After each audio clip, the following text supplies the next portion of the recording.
All right. Hello, everyone. Thank you for joining us today. I'm Sunyan, the developer experience engineer here at MuckRock. We're joined here today with Alex Garcia from Datasette. Alex, I'll leave you to introduce yourself and you can dive right in. So we'll do the main presentation, talk a little bit about add-ons, and then leave the last like 10, 15 minutes for open questions. That portion of the webinar will not be recorded. You can drop questions in the chat throughout. I'll try to answer them or get Alex to answer them if they're relevant to what's currently being discussed. Otherwise, we'll address them at the end. But yeah, thank you for joining us all today for Building with MuckRock, Introduction to Datasette Cloud. Alex, go ahead. For sure.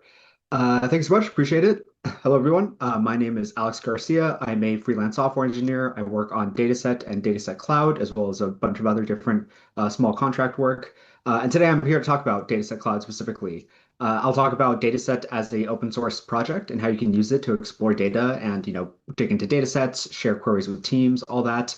And specifically about Datasette Cloud, which is a hosted version of Datasette that you all could use on datasette.cloud.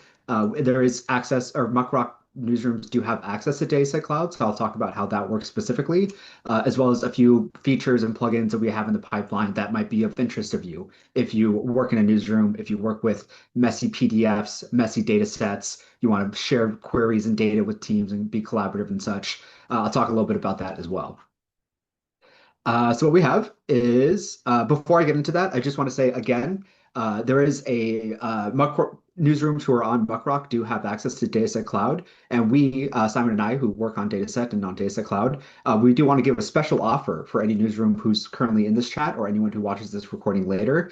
If you are a newsroom that uses MuckRock and has access to Datasette Cloud via the sign in with MuckRock option that I'll talk about in a little bit, we want to personally help you get started with Datasette Cloud. So we will help with onboarding calls with you and your team. We will give you free credits to some experimental AI features that we have. We will help you build a scraper or wrangle messy data that you have. We will personally help you out, and you can email me directly at this email, alexsebastian.garcia@gmail.com, and we'll be more than happy to help onboard you and help you hold your hand to get started with Datasette Cloud. So to begin, just Datasette as an open source project. So Datasette is an open source project that Simon started a number of years ago. It is a command line tool. It is a server. It is a way to explore data, in tables, in maps. You can you can collaborate on data sets with other people. It is a tool for exploring and publishing data. So it works based off of SQLite databases. So if you're unfamiliar with SQLite databases, I'll talk about that in a little bit. But essentially, Datasette is a program that you point at a SQLite database that has data that you have, whether it's things that you uploaded from a CSV file or JSON or from open city or open data portals from your local city government. You just get your data into a SQLite database, you point Datasette at it, and then you'll get a nice, cool little web server to exploit that data. And I'll do a quick demo of that right now as Datasette as an open source project that you can run today for free. So the way this works, here I just have a terminal open.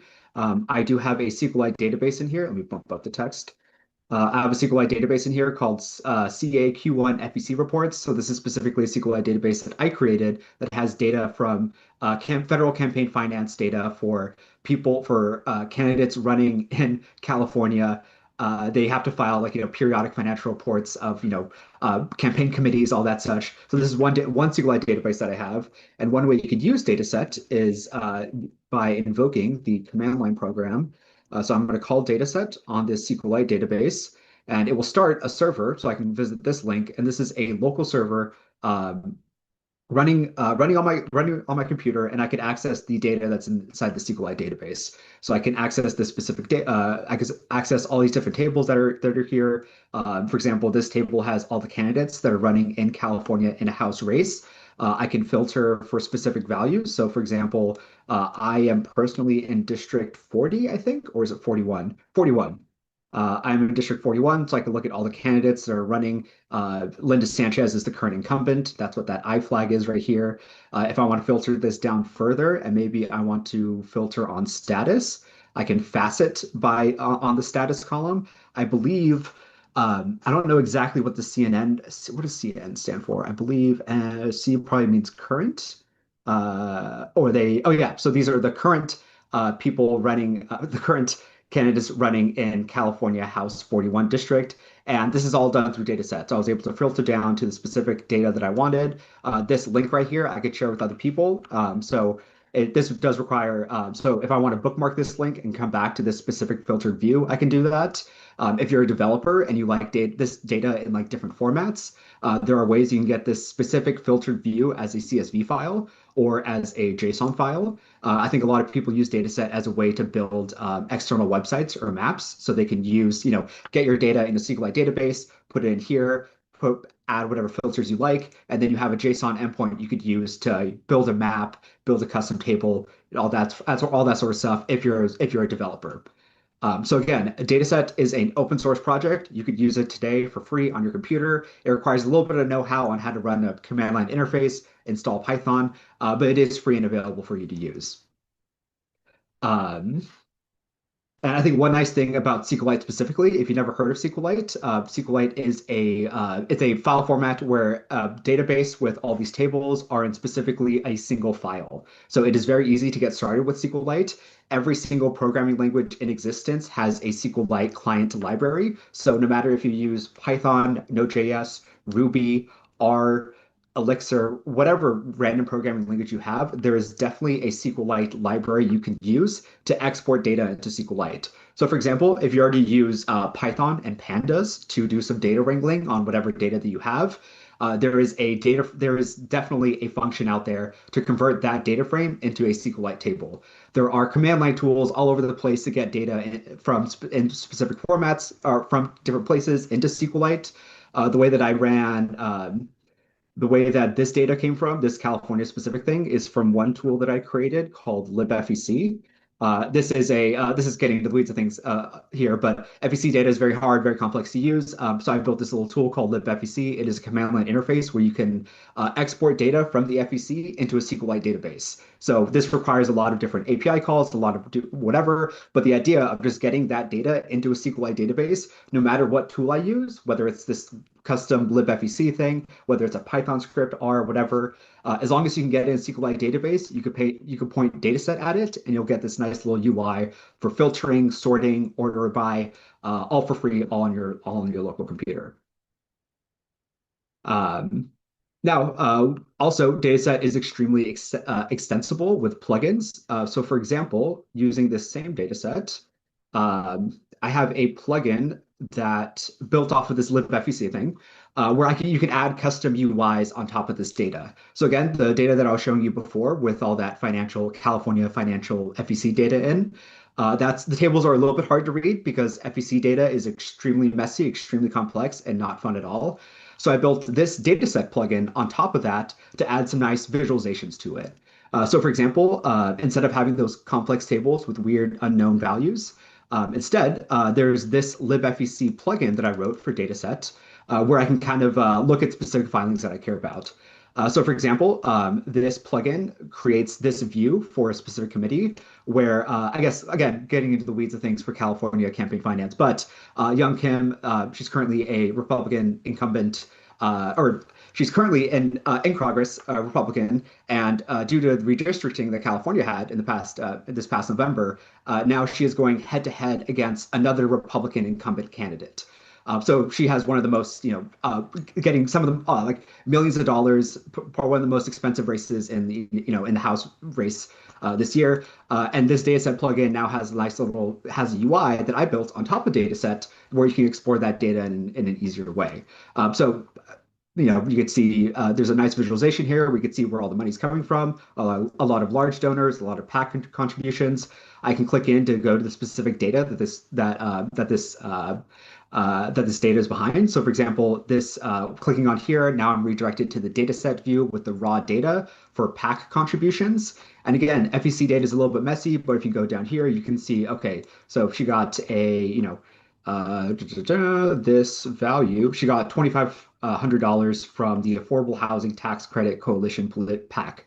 And again, if I wanted to, I can click on this, get this in a JSON format, and I can use this to power a map, power a news app, that sort of thing. And if you ever want, you can always eject out to SQL. So the filter view that I showed before, there was a button where I can just see the raw SQL that I have here. So if you like to write SQL, if you want to use an LLM to generate SQL for you to query a table in a certain way, that's available in Dataset as well. And then again, I can always get this data as JSON or CSV. So again, Dataset is a very powerful open source tool where you can build plugins on top of it to visualize data in a better way, wrangle your data, all on your computer. Can you Now, talk a little bit, sorry, Alex, to intervene. Can you talk a little bit about these plugins? How do you actually like get started with writing your own if you wanted to build like your own view? of You course, just like so talk a little bit about it. Of course. So I would say on the Dataset website, dataset.io, this is the open source website that talks about the project itself. There is a plugins tab at the very top where you can access some of the plugins that we have written, as well as a link right here on how to write your own plugin. So there's documentation available there. You do have to write a little bit of Python code. And I would say the plugin that I just showed you, the libfec one, is a little bit more complex because it has the custom visualizations to build on top of it. It's a little bit, we've kind of gone back and forth on the best way to write those sorts of plugins. But it is available. If you can write a little bit of Python, read some of these docs, it should be easy to bring one up. And we're always building new plugins, and we always have new strategies on how to build these very complex, rich, experiences. So also, feel free to reach out to me. We'd love to help you build a custom plugin if you ever want to do that. But you don't have to build a plugin to do that. What you could also do is have Dataset running as kind of like the backend, database, and then use the API, the JSON API, to build something outside of Dataset. So if you have a Svelte website or React or whatever else, you could just use fetch calls to get JSON from data and display that in your own way. That's one way to kind of visualize this data without having to pull out Python and write a Dataset plugin yourself. Yeah, totally. I actually linked to the article from someone who did just that. He used like Dataset as their back end and SvelteKit as their front end to make like an elections tracking website for their state in Maryland. That Yeah. attendees should definitely check out the article. It includes the write-up and the open source code as well. Yeah. I also recommend that you could always export data from Dataset into flat files. So you can always, you can even take this view. If you were to, get a view. Oh, stop running that one. Um, you can always like export this, this raw JSON files to files, upload those to S3, and then you don't have to pay for, Dataset running in the background. That's just a static file that you have running forever. So that's another option for building on top of Dataset as well. So that's Dataset as an open source project. Now, Datasette Cloud is a managed platform for running Dataset. This is a service that Simon and I have been working on for quite some time. It is essentially you can think of it as Document Cloud, but for data. So it's a hosted version of Dataset. You do have to pay for it. We do have some deals with MuckRock right now, so there's free trials that you, as a newsroom with MuckRock, can access it for free. But one thing that I do want to talk about is that Datasette Cloud, while it is, parts of it are closed source and it's a hosted version that you have to pay for, it's nearly entirely made out of open source plugins. About 95% of the code that we write is all open source. So all the plugins that you see on Datasette Cloud, you could run yourself. But we just think that Datasette Cloud, since we kind of bundle it for you and kind of do some magic behind the scenes, it's much easier to use Datasette Cloud than it is to run it yourself. I would say that we have heard many stories and know of a lot of newsrooms who use Dataset right now, the open source project. They're running it on AWS, on Google Cloud Run, on Fly.io. They have all these different strategies on how to, build Dataset and run it locally for people within their newsroom. And Dataset Cloud is is another way you can do that without the complexity of, running your own server. Yeah, Uh, especially for like small newsrooms that maybe not don't have someone dedicated to securing the server and setting it yeah. up. Yeah. Yeah, I think the time it takes to kind of set up a data set yourself and run it, you would save a lot of money in the long run if you were to, use a hosted version, even outside Dataset Cloud. So always a build versus buy sort of thing.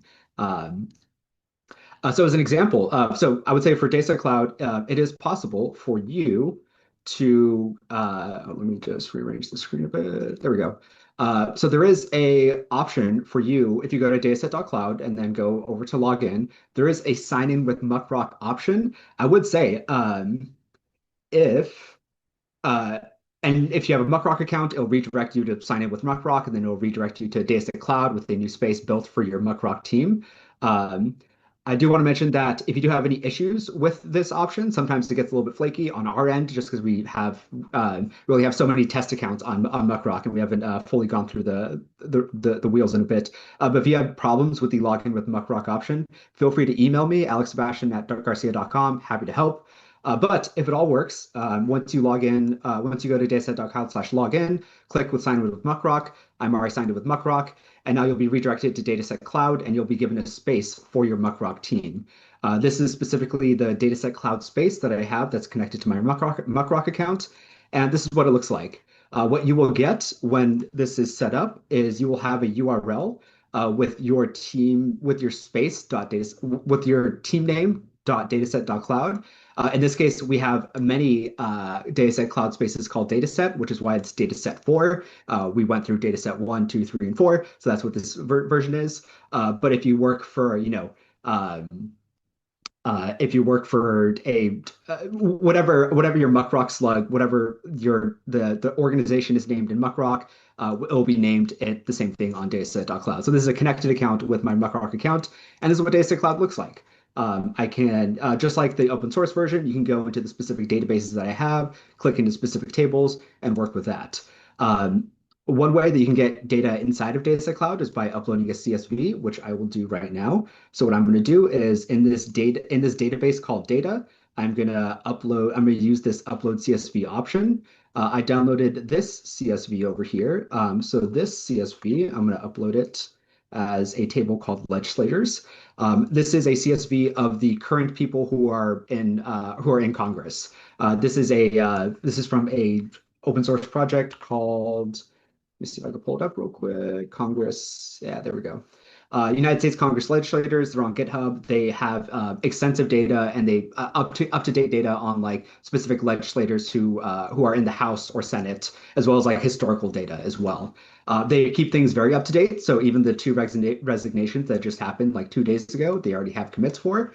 So I downloaded that data as a CSV, I uploaded to Datasette Cloud, and now I have that data within a Datasette Cloud. What this table looks like, it is one row per legislator. So for example, row number 2, Amy Klobuchar, born on this date, senator from Minnesota, Democrat, as well as a few other columns for like IDs and phone numbers and whatever else. So this is a CSV that I could share with my team. So this URL right here, this datasetcloud.url with data in the data database in the legislators table, I can share this with other people on my team as long as they have a MuckRock account, as long as they're connected to the same space. They should be able to access this Datasette Cloud space as well. This is private by default, so that's what this little padlock means. Outside people won't be able to see this. This is just one place where you can share data queries with your team. So for example, just as a quick view of what that could look like, if I'm going to facet by party and I'm going to look at Republican, let's say, let's say I want to look at Republican House of Representatives who are female, facet by female. So here's the filtered list of the 32 Republican female House of Representatives that are currently in Congress. And again, just like before, I can get this data as JSON, use that as to build something, or as a CSV file. That's all available in dataset.cloud. So again, hosted version of Dataset that you can like upload data to and work with here. What's the advanced button next to copy this data as? So we have a plugin. This is actually a Dataset plugin that we have that's in Dataset Cloud, but not in that's not in the default version of Dataset. This is an open source plugin, and I believe what it does is advanced. I think it's supposed to give new options to copy the data in other formats. So if you want this data as like a markdown table or as XML or these other like advanced formats, that's what this advanced option typically does. There's also copyable. I think this is where we're supposed to redirect. So there's a bunch of different formats that you could copy this data as. So like if you want this as an HTML table that's available, or LaTeX, or Jira tickets. It's just some more, advanced options to copy that data into different formats as well. That's just what I want, more Jira tickets. Yeah, you're alone there. You're alone there. Uh, so this upload as a CSV plugin. This is an open source plugin. You could run it yourself. You could run it on your own server, but Datasette Cloud is just a hosted version of that you can work on by yourself. We also have other features within other plugins within Datasette Cloud. So we have a comments feature. So for example, I can comment on a specific row, and I can @mention teammates or add a tag. Like if I want to tag um, I can add a tag like press relations. So once I do that, I can access this comment. It's a hashtag in a way, so I can access that and @mention teammates, have a space to tag to certain rows to look into later. So if you have a table of leads, or if you have a table of police events and you need to call someone per event, you can use this comments feature to keep track of that work and kind of collaborate with others. Yeah, And I again, really this is an like open that source you can like plugin that's just part of annotate. Yeah, I really like that you can like yeah. annotate Mhm. the tables too.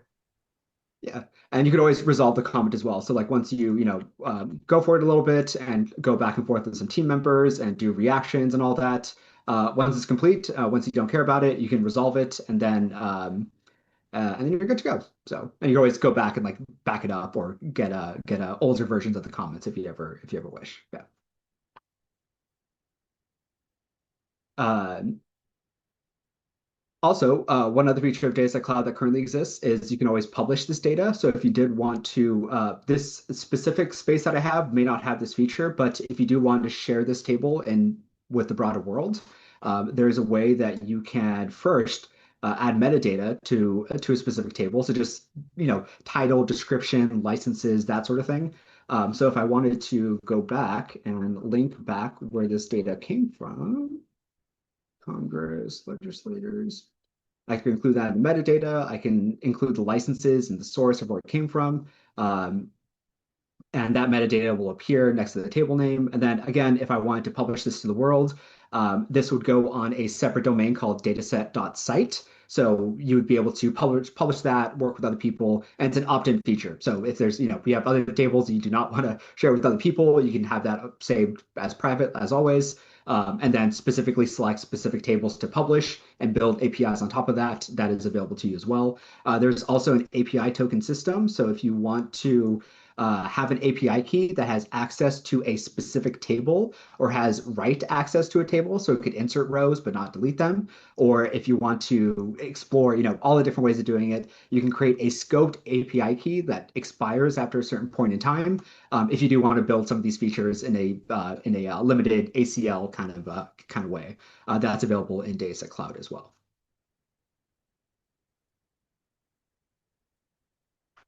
Now, Now, I would say that we are always adding new plugins and new features to Datasette Cloud. In general, if we are creating an insiders group for Datasette Cloud. So if you are interested in like trying out these new features before they go live, giving us feedback and all that, again, send me an email, have insiders in the subject line or something, and I could give you access to that as well. One feature that I do want to preview to you all that has to do with PDFs and messy data.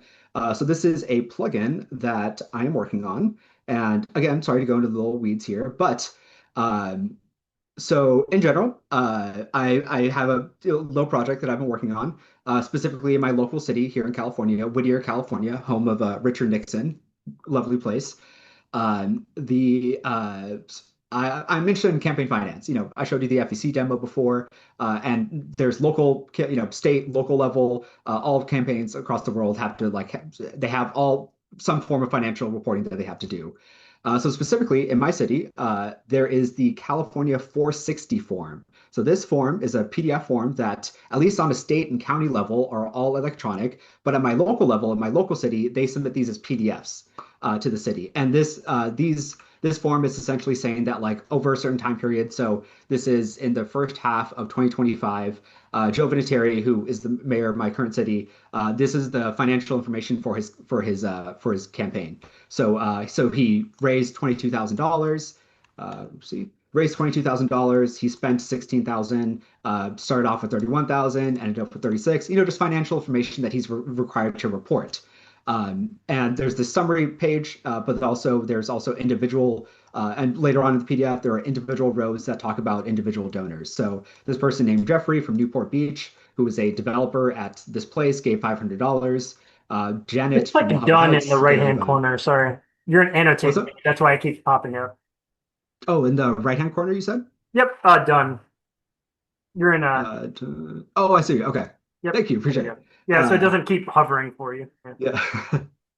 Yeah. So again, so this is a PDF that is actually, candidates submit it to the city. The city will go in and redact it for them, will redact the address names, and then they'll publish this as a scanned PDF. So if I wanted the data behind this PDF, I'm basically screwed, right? Like I can't copy and paste. Maybe you could run OCR. It looks like Document Cloud did run some form of OCR, but since this PDF is so messy and like weird and like there's so many different like other text values that I don't care about. I just care about the numbers. It's very difficult to get the actual data that I want from here. There's actually a local newsroom who tried to go for Joe Vinatieri specifically in the past like 6 years of financial documents, and they tried to hand transcribe all these PDFs, and they had a terrible time doing it. And I think they only did like a year or two, and it was like even doing it by hand just took a lot of time, riddled with errors. They're using volunteers, wasn't fun at all. But LLMs are pretty good at this sort of thing now. I would say that maybe a year or two ago, LLMs were not great at like parsing PDFs and like getting parsing data from images, but it's improved a lot since then. So we have a experimental dataset plugin for this specifically for California 460 campaign documents. But don't worry, I have some news about some other PDF formats that I'll talk about in a little bit. But just to demo what this looks like, I'm going to go to this is a custom dataset plugin that I have specifically for my space, where I can upload a PDF or attach it from Document Cloud. In this case, I am going to find, let me go here. I have this under projects. I'm just going to go through Document Cloud a little bit and grab a smaller PDF to demo with. Let's look at, let's do a public one. Uh, Actually, I'll do Becerra. So what I can do is I can copy this URL. I can go to here, paste the URL. This is currently going to use the Document Cloud API to fetch the images from this PDF. And I'm going to import this document and I'm going to start the classifier on it. So what this is doing, oops, import, go, import. There we go. So what this is going to do is I have this plugin uses large language models. Specifically, this is using GPT, but this could be assigned to Gemini or a bunch of other different ones. It is going to look at every single page in the PDF. It's going to classify it as this is a cover page, this is a summary page, this is a Schedule A page, which lists donations. This is a Schedule E page, which lists expenditures. And it will use a schema that I came up with for those pages to extract structured data from each of those pages. Again, this is from Document Cloud, so it's just using the Document Cloud API to get those images. It has classified all 30 of these pages as Schedule A, Schedule E, Schedule F, and it is parsing using that classification that it has. It's using a different prompt, a different schema to extract these data from that PDF. It'll take a little while just because it's 30 pages. This LLM process, I configured it to specifically use GPT. Datasette.cloud will have a variety of different LLM options. You could choose which model you want to use. If you have your own key that you want to bring, talk to us. We can help support that. But once this is complete, I will now have this is the one I just uploaded, Becerra. So now I'll have a nice little UI that I built on this plugin that goes specifically into this data set. So I could take a look here.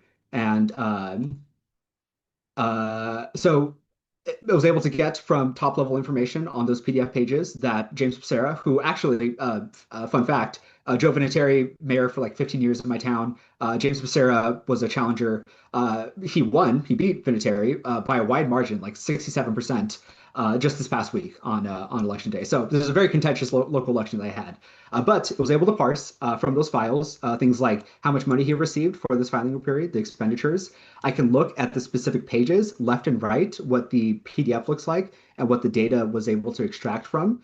We can look at a better one here. So it might be a little hard to read. Maybe I can zoom in a bit. There we go.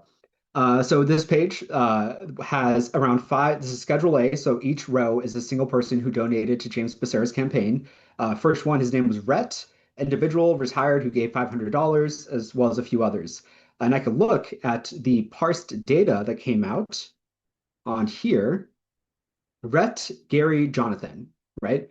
And I can kind of like match the different dollar amounts too. So 500, 100, 100.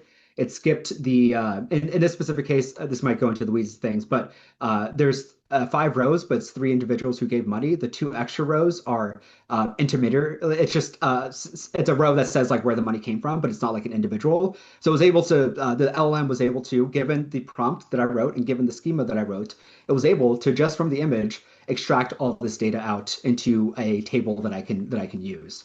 And I can go through all the other pages and like manually inspect it if I really wanted to. These orange ones are all the Schedule A items. So these are all the individual contributors. This is what the LLM classified that page as. And it looks like the purple pages over here are Schedule E. So these are expenditures as well. And then if I wanted to just get all the data for a specific page, this UI here, I can copy this as CSV, or I can, go to JSON or Markdown for all the different itemized reports that are in this document. Now, this is a cool demo. I would, and this PDF is very nice. I can go look in the PDF or manually inspect it. A couple things. LLMs still aren't the best at this sort of thing. I would say they're very good. And even I think I had a document example. Oh, they're even good at like handwritten ones. So in this case, this council member hand writes their documents. And from a little bit of inspection, it does fairly well. So I was able to like get certain numbers right. There are a few things that are technically wrong. So in this case, kind of hard to see, but this first line item here, let me zoom in to the PDF. Uh, I don't know if you can tell what that is. That little line, a little bit hard to say. The LLM classified as AT&T might be correct. Not entirely sure. This one right here, this something printing. I know that this is Acro printing, ACRO, because that is a local printing shop. That's what all the campaigns use. But I believe in this case, the LLM classified as AC's printing. So there's small little mistakes that LLMs can make here. I do want to improve this plugin to kind of for a few different things. I want to be able to run on different models so you can compare and say that like, oh, Gemini, Google's Gemini is very good at handwritten stuff versus GPT-4. I want to be able for you to like edit these things and say like, oh, hey, like this is misclassified. Here's like this is a typo or this number is wrong. And then you could use those edits to kind of help build a benchmark and say like, hey, this is 10 documents that I hand transcribed, or these are 10 documents that I have verified. So let's run all these other models on this training data set and see how well it is. Is it 95% accurate? Is it better at handwritten ones compared to like typed ones? I want to improve this plugin to do all those sorts of things, right? Kind of like build benchmarks, build evals, because LLMs are, they hallucinate. They're a little bit wrong sometimes. So sometimes you do want to try all these different things. So I do want to build out this plugin to do that for this data set. And also, I know you're all thinking, I don't live in California. I don't care about financial documents. I have invoices. I have Texas campaign finance stuff. I have all these things. And I also want to abstract this plugin to handle all of that. I'm working on a few different options on how you could do that, but essentially what the end goal is I want to be able to drop a PDF into Datasette. It uses an LLM to analyze the pages, figure out the page types and all that. Build prompts to give to other LLMs or other agents to learn about like what the form actually is, what the data contains, as well as a structured schema for each of those pages to kind of build to abstract this away. So if you do want to run it on Texas campaign finance forms, or on invoices for your specific company, or on like any of these number of things on PDFs that are with messy data. I want to extend this plugin to handle all that, so to handle any like structured output generation from PDFs. I'm also working on a document cloud plugin for this. So the idea is if you wanted to, I have it down over here. If you wanted to run this through the Document Cloud UI, if you have in this case, I have a Document Cloud project with all these PDFs in. If I want to do this on like multiple PDFs, then I would use this plugin that's on the right side hand, or this add-on that's on the right hand side here, where I can configure an API token, a base URL, and basically pointing it to Datasette.cloud. Um, in the hopes that it will send this PDF into Datasette.cloud, it will do all the generations there, and then you can access that data once it's done. So kind of like again, Document Cloud, but for data. So sending all your PDFs from Document Cloud into Datasette Cloud, have LLMs run on it, do a little extraction thing, and then you can get nice clean tables in Datasette.cloud for CSV extraction, JSON extraction, all that stuff. I will need help building this, so if you do have, as a newsroom, if you do have these messy PDFs that you want to work with that you think LLMs might be helpful for, especially if they're like hard written or handwritten or, not OCR, scanned images, whatever else. If you have any of those sorts of projects out there, I would love to talk to you about like how, on how I could extend this plugin to handle all those, myriad of formats that are out there. And as another note, Datasette Cloud, there's a lot more features that are coming soon. We're working on alerts. So if you want to do Slack messages or email updates whenever a row is added or updated inside of a table, or if you have a scraper and you want to have alerts set up whenever like something happens, like police report happens in a specific part of the city or whatever else, that is coming soon. We'd love to work with you on that. ACL permission, so like only these people can access this table, or only this person can edit this table. A lot more LLM powered features that are coming out, like help with writing SQL queries or agentic data analysis. Some fun ones like forms. So if you want to set up a form within Datasette, share it with other people, whether it's public or internal. Spreadsheets within Datasette to, kind of, if you don't want to work with tables that are very, rigid and hard, and you want to have a spreadsheet where you can kind of like be a little bit more, playful, we're working on that as well. So again, a lot of stuff is coming into Datasette Cloud. We do need your help. So if you, again, like we will help you if you are a newsroom who uses MuckRock and you want to use Datasette Cloud. We will help you bring data in. We will help you write a scraper. We will do onboarding calls, whatever else to help you try out Datasette. As long as you give us feedback, as long as you use the site, more than happy to give you access. And I would say that specifically, if you're working on any of these things, this idea came from you, Sandra Fish, who's in this call. But like if you, as a newsroom, are working on, if you want to have like an app for tracking campaign flyers or mailing items that for elections that are happening locally to you, if you want help with scraping data from PDFs, like I showed, anything about campaign finance, transcribing city council meetings, we have these half-baked plugins that do all these things. And if we had some people to help us, bounce ideas off of, try things out, we would get those out to you quite easily. So yeah, happy to answer any questions about Datasette Cloud, any of these or any of these other demos that I had. Awesome. Thank you, Alex. To get a gist, I think that we're wrapped up with the presentation portion. Is that correct? So I can open it up to any general Yes. questions that folks have. Great. Just wanted to Yeah. make sure with you before I Sure. spearheaded that. Folks, anybody in the audience have any specific questions for Alex or any kind of features of Datasette or Datasette Cloud that they'd like to discuss? Please feel free to drop a message either in the chat or you can unmute and ask your questions now. I will stop the recording.